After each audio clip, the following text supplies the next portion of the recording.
Hello दोस्तों, स्वागत है आप सबका जीएस विथ लेंस पर। यह चैनल आपका स्टडी पार्टनर है, जहां हम बोरिंग टॉपिक्स को इंगेजिंग बनाएंगे और कॉम्प्लेक्स कॉन्सेप्ट्स को सिंप्लीफाई करने की कोशिश करेंगे। अभी हम लोग एम लक्ष्मीकांत सर की इंडियन पॉलिटी की किताब से प्राइम मिनिस्टर वाला चैप्टर पढ़ रहे हैं। पिछले वीडियो में हम लोगों ने बात की थी प्राइम मिनिस्टर की appointment, oath, qualification, term of office और एमोल्यूमेंट्स के बारे में। तो चलिए इसी चैप्टर को आगे बढ़ाते हैं और आज हम बात करेंगे power and function of the prime minister. तो चलिए शुरू करते हैं आज का वीडियो। तो सबसे पहले बात करते हैं power and function of the prime minister in relation to the council of minister. इसका पहला पॉइंट है prime minister recommends appointment of ministers to the president.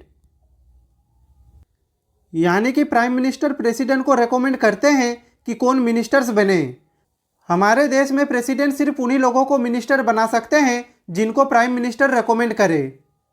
Next point है prime minister allocates and reshuffles portfolios. यानी कि prime minister का दूसरा important role है ministries को एलोकेट करना और ज़रूरत पड़ने पर रिशफल करना। मतलब कौन होम मिनिस्टर होगा, कौन डिफेंस हैंडल करेगा, ये सब प्राइम मिनिस्टर डिसाइड करते हैं।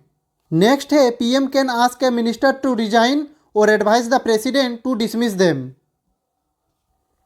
यानी कि अगर किसी मिनिस्टर से प्राइम मिनिस्टर सेटिस्फाइड नहीं है तो वो उसे रिजाइन करने के लिए कह सकते हैं, और अगर मिनिस्टर नहीं मानता तो प्राइम मिनिस्टर प्रेसिडेंट को रेकमेंड कर सकते हैं कि उसे हटा दिया जाए। नेक्स्ट है PM presides over council meetings and influences decisions. यानी कि काउंसिल ऑफ मिनिस्टर्स की मीटिंग का हेड पीएम होते हैं। वो मीटिंग्स डिसाइड करते हैं और उनके डिसीजंस को इन्फ्लुएंस भी करते हैं। नेक्स्ट पॉइंट है PM guides, directs and coordinates all ministers activities. यानी कि सरकार का काम पूरा स्मूथली चलाने के लिए पीएम मिनिस्टर्स के काम को गाइड करते हैं, उनको डायरेक्शन देते हैं और इंश्योर करते हैं कि सब प्रॉपर कोऑर्डिनेशन के साथ काम करे। नेक्स्ट है PM can dissolve the council by resigning.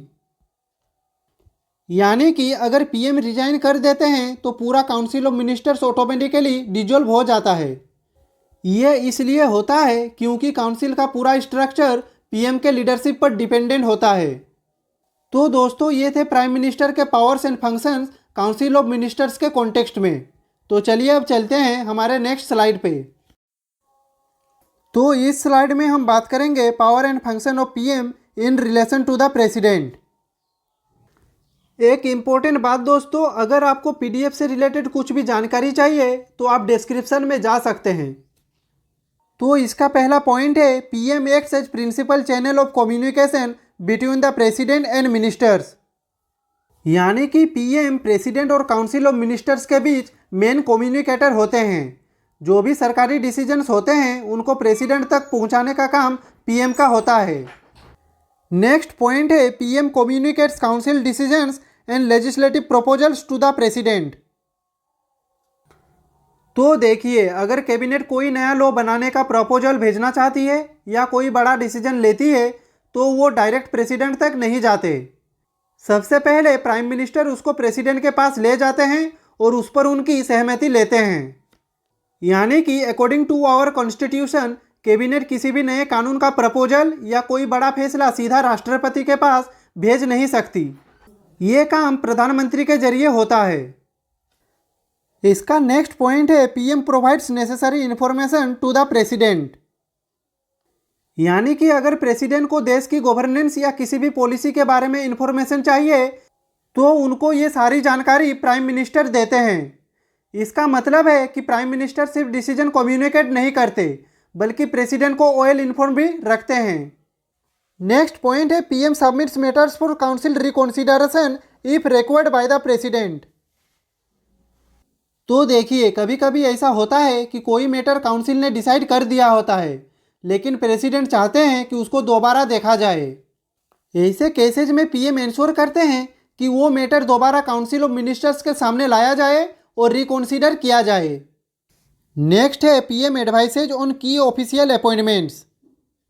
तो पीएम का एक और इम्पोर्टेंट रोल है बड़े ऑफिशियल्स के अपॉइंटमेंट पर प्रेसिडेंट को एडवाइस करना। चाहे वो अटॉर्नी जनरल हो, कंट्रोलर एंड ऑडिटर जनरल हो या यूपीएससी चेयरमैन हो, ये सब अपॉइंटमेंट्स पीएम की रिकमेंडेशंस पर होती है। तो दोस्तों इस स्लाइड में हमने समझा प्राइम मिनिस्टर और प्रेसिडेंट का रिलेशन सिर्फ फॉर्मल नहीं बल्कि एक स्ट्रॉन्ग एडवाइजरी और कम्युनिकेटिव भी है। तो चलिए अब चलते हैं हमारे नेक्स्ट स्लाइड पे। तो इस स्लाइड में हम बात करेंगे power and function of PM in relation to the parliament. तो देखिए पीएम सिर्फ मिनिस्टर्स और प्रेसिडेंट के साथ ही नहीं बल्कि पार्लियामेंट के कामकाज में भी एक बहुत बड़ा रोल निभाते हैं। तो चलिए इसी को इस स्लाइड में समझते हैं। तो इसका पहला पॉइंट है PM is the leader of the lower house यानी कि लोकसभा। तो देखिए प्राइम मिनिस्टर लोकसभा के लीडर होते हैं, मतलब जो भी डिस्कशंस, डिबेट्स या नई पॉलिसीज होती है उनको लीड करने का काम पीएम का होता है। उनकी लीडरशिप पार्लियामेंट के काम को सुधारने और स्मूथली चलाने में मदद करती है। नेक्स्ट पॉइंट है PM advises president on summoning and proroguing parliament sessions. तो आपने देखा होगा कि पार्लियामेंट के सेशंस टाइम टू टाइम होते हैं, कभी सेशन स्टार्ट होता है कभी एंड होता है। तो अब सवाल ये उठता है कि ये डिसीजन कौन लेता है। तो ये डिसीजन प्राइम मिनिस्टर की एडवाइस पर प्रेसिडेंट लेते हैं। पीएम ही रेकमेंड करते हैं कि कब सेशन बुलाया जाए और कब उसको एंड किया जाए। नेक्स्ट पॉइंट है PM can recommend Lok Sabha dissolution to the president. यानी कि अगर कभी ऐसा सिचुएशन आए जिसमें लोकसभा डिसॉल्व करनी पड़े तो ये काम भी पीएम ही रेकमेंड करते हैं। पीएम प्रेसिडेंट को सजेस्ट करते हैं कि लोकसभा डिसॉल्व कर दी जाए जिससे नए इलेक्शंस हो सके और एक नई गवर्नमेंट बन सके। नेक्स्ट है PM announces government policies in parliament. यानी कि गवर्नमेंट की जो भी पॉलिसीज होती है उनको पार्लियामेंट के अंदर अनाउंस करने का काम भी पीएम का होता है।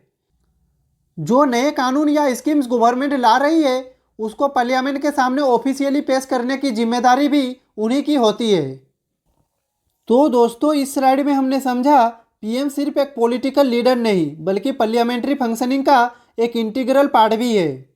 उनका रोल सिर्फ गवर्नेंस तक सीमित नहीं बल्कि लोकसभा की लीडरशिप से लेकर पॉलिसी मेकिंग तक बहुत इंपॉर्टेंट है। तो चलिए अब चलते हैं हमारे नेक्स्ट स्लाइड पे। तो इस स्लाइड में हम बात करने वाले हैं other power and functions of the PM के बारे में। तो देखिए पिछले स्लाइड्स में हमने देखा कि पीएम का role council of ministers, president और पार्लियामेंट के साथ कितना इंपॉर्टेंट है। लेकिन इसके अलावा भी पीएम के कई और पावर एंड फंक्शंस होते हैं जो देश के गवर्नेंस को अफेक्ट करते हैं। तो चलिए इन्हीं को एक एक करके समझते हैं। तो इसका पहला पॉइंट है PM is the chairman of NITI Aayog, national integration council, inter state council ETC। यानी कि पीएम नीति आयोग के चेयरमैन होते हैं जो देश की इकोनॉमिक पॉलिसीज और डेवलपमेंट स्ट्रेटेजीज बनाने का काम करती है। इसके अलावा वो नेशनल इंटीग्रेशन काउंसिल और इंटर स्टेट काउंसिल जैसे इंपॉर्टेंट बॉडीज को भी लीड करते हैं। ये बॉडीज नेशनल यूनिटी और स्टेट्स के बीच कोऑर्डिनेशन को इंश्योर करती है। नेक्स्ट पॉइंट है पीएम शेप्स फॉरेन पॉलिसी। तो देखिए पीएम का एक और इम्पोर्टेंट रोल है देश की फॉरेन पॉलिसी को शेप करना। कौन से देश से हमें दोस्ती बढ़ानी चाहिए, कहाँ इन्वेस्टमेंट अपॉर्चुनिटीज है, कैसे इंटरनेशनल रिलेशन मेंटेन करने हैं, ये सब पीएम के लीडरशिप में डिसाइड होते हैं। नेक्स्ट पॉइंट है PM is the chief spokesperson of the government. यानी कि सरकार की तरफ से जो भी ऑफिशियल अनाउंसमेंट्स होते हैं या किसी भी नेशनल इश्यूज पर जो गवर्नेंस का स्टांस होता है उसका मुख्य प्रवक्ता पीएम होते हैं। वो मीडिया और पब्लिक को गवर्नमेंट की पॉलिसीज और डिसीजन समझाने का काम करते हैं। नेक्स्ट है PM is the crisis manager during emergencies. यानी कि अगर देश किसी भी इमरजेंसी या क्राइसिस से गुजरता है, चाहे वो नेचुरल डिजास्टर हो, इकोनॉमिक क्राइसिस हो या नेशनल सिक्योरिटी इशू हो, तो पीएम उस सिचुएशंस को हैंडल करने के लिए सबसे बड़ा डिसीजन मेकर होते हैं। उनका रोल हर इमरजेंसी में डायरेक्शन और लीडरशिप देना होता है। नेक्स्ट है PM represents people's concern and issues. तो देखिए पीएम सिर्फ सरकार के हेड नहीं बल्कि लोगों की आवाज़ भी होते हैं। जो भी नेशनल इशूज या कॉन्सर्न्स होते हैं उनको समझना और उनका सॉल्यूशन निकालना पीएम की जिम्मेदारी होती है। उनका रोल एक ब्रिज की तरह होता है जिसमें वो लोगों और गवर्नमेंट के बीच कनेक्शन बनाते हैं। नेक्स्ट है PM is the leader of the ruling party. यानी कि जैसे लोकसभा का लीडर पीएम होता है, वैसे ही जो रूलिंग पार्टी होती है उसका भी नेतृत्व पीएम के हाथों में होता है। वो इंश्योर करते हैं कि पार्टी डिसिप्लिन बना रहे और पार्टी का विजन सरकार की पॉलिसीज में रिफ्लेक्ट हो। नेक्स्ट है prime minister is the political head of the services. तो देखिए, देश की जो एडमिनिस्ट्रेटिव सर्विसेज होती है जैसे आईएएस, आईपीएस, आईएफएस, उनका पॉलिटिकल हेड पीएम होते हैं। उनका काम होता है ये इंश्योर करना कि ब्यूरोक्रेसी सही तरीके से काम करे और गवर्नमेंट पॉलिसीज इफेक्टिवली इम्प्लीमेंट हो। तो दोस्तों, इस स्लाइड में हमने समझा पीएम सिर्फ एक एडमिनिस्ट्रेटिव या पॉलिटिकल लीडर नहीं, बल्कि एक विजनरी और क्राइसिस मैनेजर भी है। उनका role national policy making, international relations, governance और पब्लिक वेलफेयर तक हर जगह दिखाई देता है। तो दोस्तों, आज के इस वीडियो में हमने powers and functions of the PM को डिटेल में कवर किया। आज के लिए बस इतना ही। अगर आपका कुछ भी इस टॉपिक से रिलेटेड डाउट हो तो आप कमेंट बॉक्स में पूछ सकते हैं। मिलते हैं नेक्स्ट वीडियो में, तब तक के लिए खुश रहिए, स्वस्थ रहिए। जय हिंद, वंदे मातरम।